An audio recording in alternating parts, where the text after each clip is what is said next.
Hola, amigos. Welcome to the May web show. About a month late. Chris Gary, Hector Diaz here, and this is going to be our main event. And Toro Extremo going one-on-one against Sherman Samson. Yes, but first we got El Noveno, a well-traveled veteran in the world of CAW, against the farmhand Cody Hagen, who I'm kind of familiar with from my exploits in Phoenix Pro.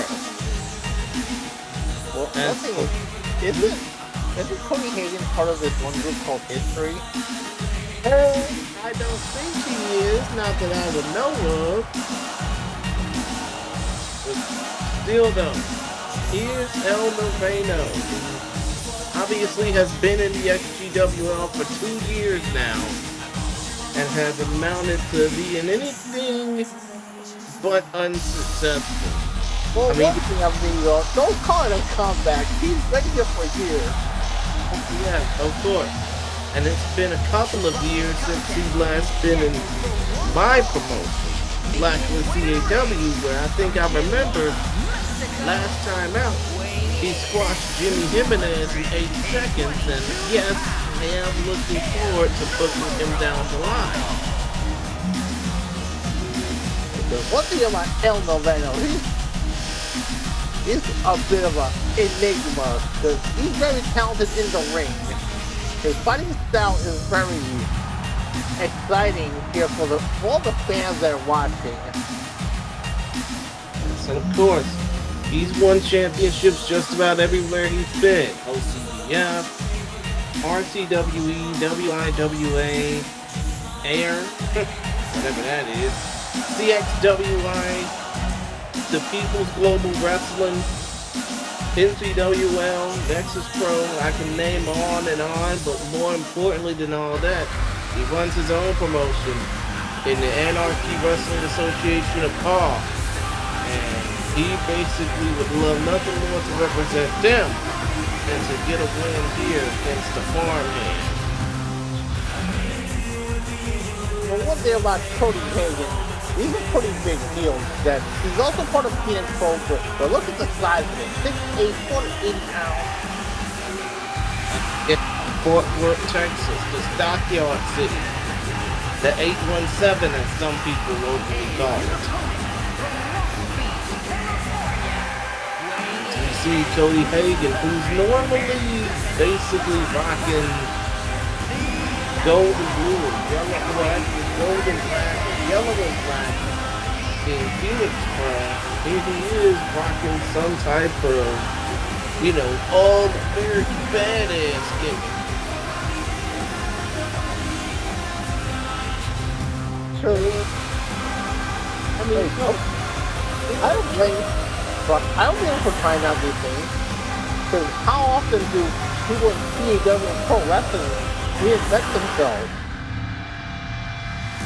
Often be it forced by management, it's upon themselves. Because I know someone that used to be the Ayatollah of rock and roll, and then had so many reinventions.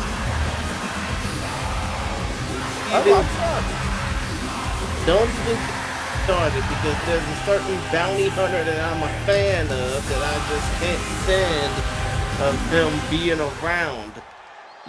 That certain Ayatollah who's now doing a learning tree gimmick. Anyways, obviously you know who just by who's wearing what. El Noveno rocking the mask. Cody Hagen is not. He's rocking a beard. And the camel pants. Yes, of course. And by the way, who's the female referee in this match as this match gets started?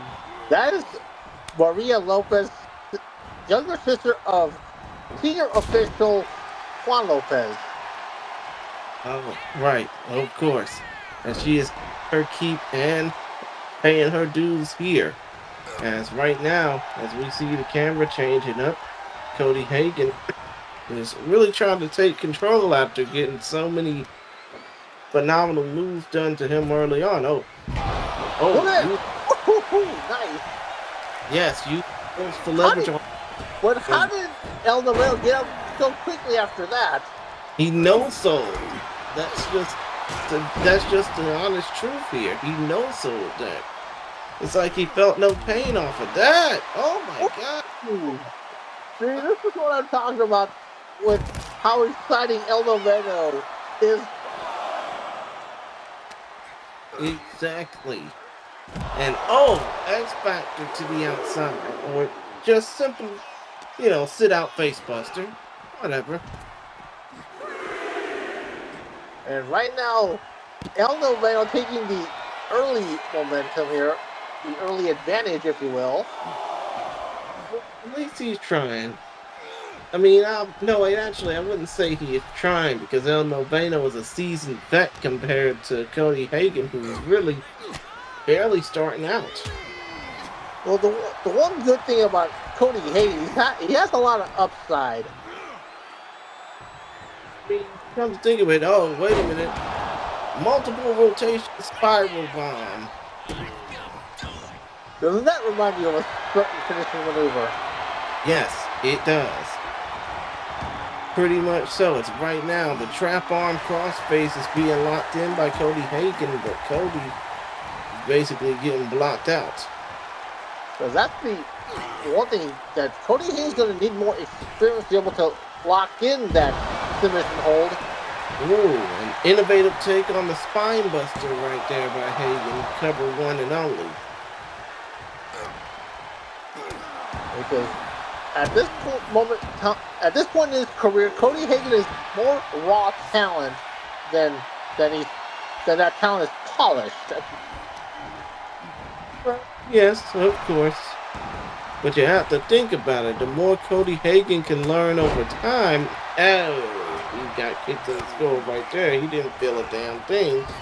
But the more Hagen can learn over time, he can continue to do devastating moves like that boot to the mush.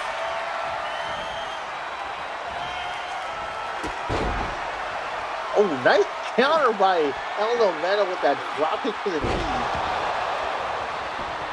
Now, speaking of drop, I think Noveno's trying to put Hagen into the drop zone off of that near fall. Speaking of the drop zone, here he comes. Off that high rent district. Yakuza kick. Oh. Look at that. Springboard moonsault. For good measure. And another one for good measure. In the one DJ Khaled? Another one. And now, I thought he was going to go for another high-flying maneuver after that one. He basically teasing the crowd, so to speak. Right now, actually, just got dumped on his spine on the outside. There was that modified Death Valley driver. And nothing modified about that damn clothesline. Like, damn. Like, these two men are really giving it their all. Even though the camera cuts, I blame the production truck on this one, are basically really making me feel nauseated. And now look at this. Oh, nice counter by Nice. Cody Hagen. And I think we have a bleeder. Oh yes, even if it's through the mask, it's still a bleeder. And a sit-out pile driver by Cody Hagen could seal the deal for the biggest win of his career. No. 2 and 99%. As Hagen, despite the amount of camera cuts that's making me really feel queasy. Oh, there we go. That's what we want to see. And look at the power. Yeah, he put the power in that power bomb. So much so that El Noveno's rolling to the outside, and now here he comes. Oh!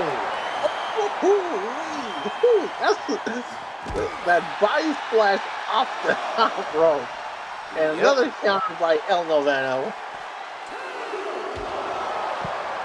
Oh, goddamn. That suplex around the security barricade. I know.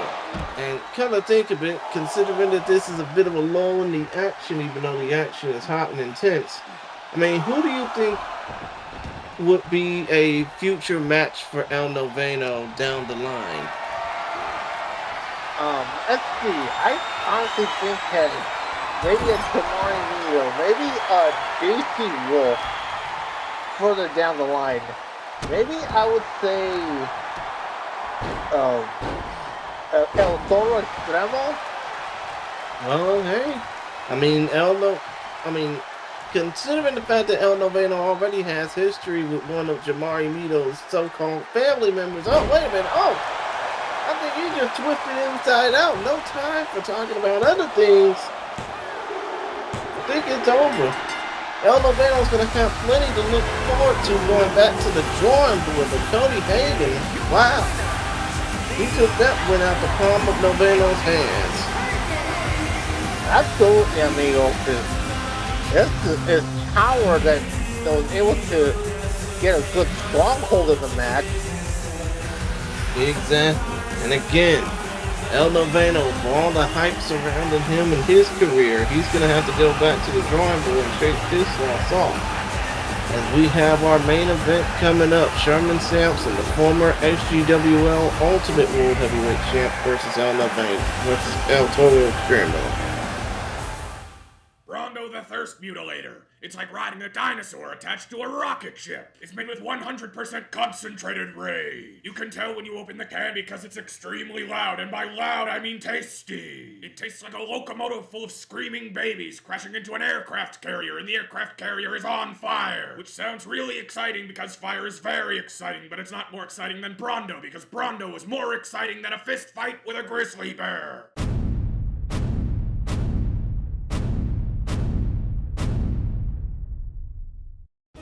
Many creators put many hours into their cause in hopes of attaining glory. However, things do tend to go wrong. Broken AIs, delayed ref counts, losing a match. All of these can lead to drama which can spread faster than a corrupt ref's 3 count. But no matter what type of E-Fed you're in, no matter what the result is, always remember, it's just a video game.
And folks, welcome back.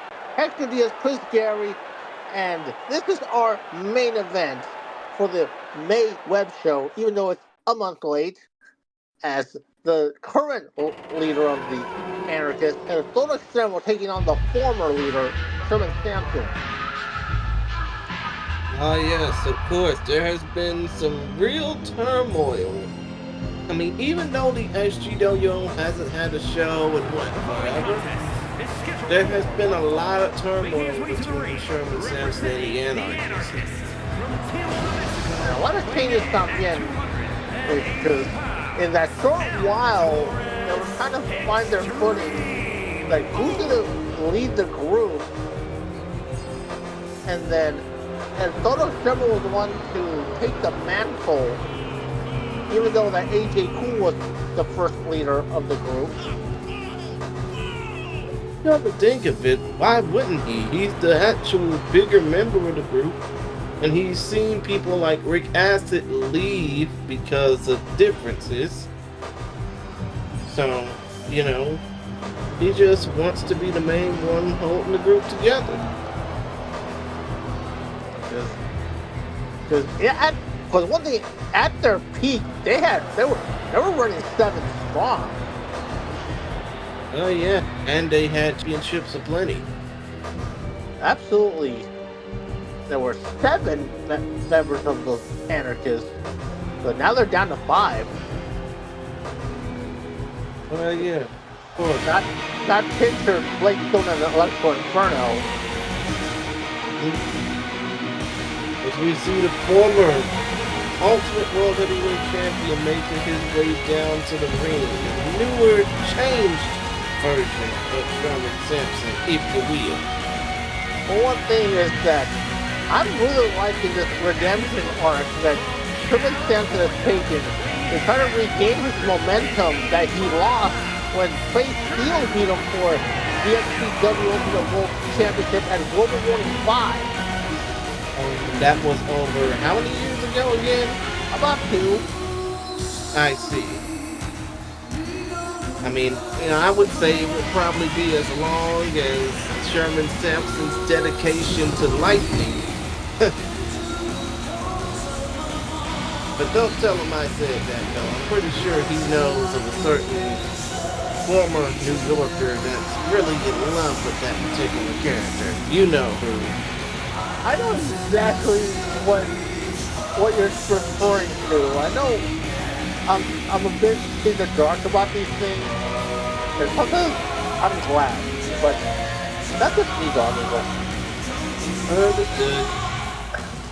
As we see, El Toro Extremo in the red and black with the mask, Sherman Samson in the blue, and here we go. And you have to wonder if the Anarchists will play a factor in this match, considering they're all nicely snug on the outside. Yeah, because look at the strength in numbers. Oh, goddamn! Shit. We got a bleeder.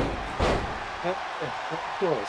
And Sherman Samson is basically gonna have to fight tooth and nail just to survive in this match, and we're not even 2 minutes into this damn thing. Because look who's at ringside. You have AJ Cool, you have Flash the King of Hurt, and there's Blake Stone. Yes, of course. That's a full-blown quartet. I'm pretty sure if Sherman Samson were to have a few people beside him, it would feel like a lumberjack match. Pretty much, and look at that counter by Sherman Samson. Man, that drop kick to the knee didn't work too well. Well, when you're basically dealing with somebody that's 6'9" and 350 pounds, like and Toro Extremo's not that big. He's not the size of Nathan Brisbane or Eddie Zornikai. He's like 6'1", 280. Apologies, dude. Compared to Sherman Samson, who's 5'8", 180. Well, no matter how big or small you are, nothing can basically stop you from getting a running ass to your face. That's exactly what happened to Sherman Samson right there. And one thing I've been mentioning is that Sherman Samson has been pound for pound the toughest in CAW.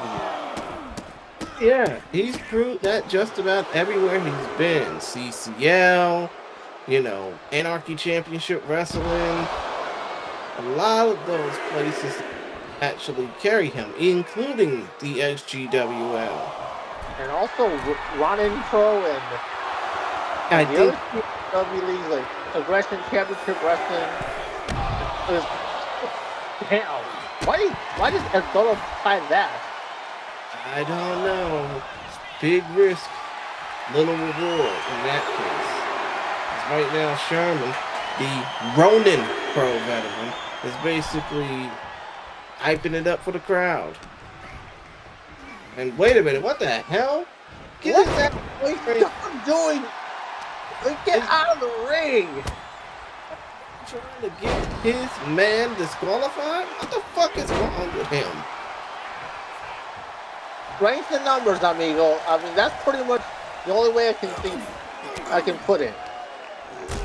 Exactly. And distractions aplenty. Oh yeah. Look at that super kick. He just basically made him feel like he was Lil Mac in Punch Out. Hey, look at Samson. No referee to count it. Come on. Come on, Lopez. Tell your sister to do her job. Only one, amigo. Yeah, only one. Because homegirl was too busy trying to tie the damn turnbuckle back on. Hey, well, no, that's what Blake Still was trying to do. Yeah, of course. Trying to do. And now AJ Cool taking off the turnbuckle pad of the other corner. Oh yeah, but at some point in this match, you're gonna have to wonder who is gonna be there to help save. Oh, nice inverted backstabber by Sherman Samson. But seriously, who's gonna be there to help save Sherman? That's a good question, amigo, because there's plenty of the locker room that would love to get their hands on the Anarchist, because I think there's a game in development. I think it's called XGWL, which is the Anarchist World Tour. Cover. Samson, cover one, cover two, cover no. 99%, but I understand what you're saying. It feels like in this case, the Anarchist versus the world has always been, will always be, even though Sherman Samson's no longer a part of the picture. Well, one thing is, the Anarchists isn't the only CAW league that has wreaked havoc. Check out what they're doing over in the Wrestling Championship Wrestling. I mean, it's early to 90. Frog splash by Sherman Samson only gets 2. And 99%. Close, but no sig. But not every 2 count has to be a 299%, you know, amigo. I mean, obviously, would you rather... Summer Samson for a 3rd time. Could this be it? 1, 2, and that's it. Even with the distractions known as the Anarchist, Sherman Samson still prevailed. As we look at the highlights and look at that super kick, a couple of members from the Jacksonville Jaguars wrestling team will be part of that one. The most important part is we will not hear the end of Sherman Samson basically bashing the Anarchists for their shortcomings. Well, because obviously Anarchy is no longer the victory as it once was, but is this a setback for the Anarchists or no? You tell me, but I'll tell you this.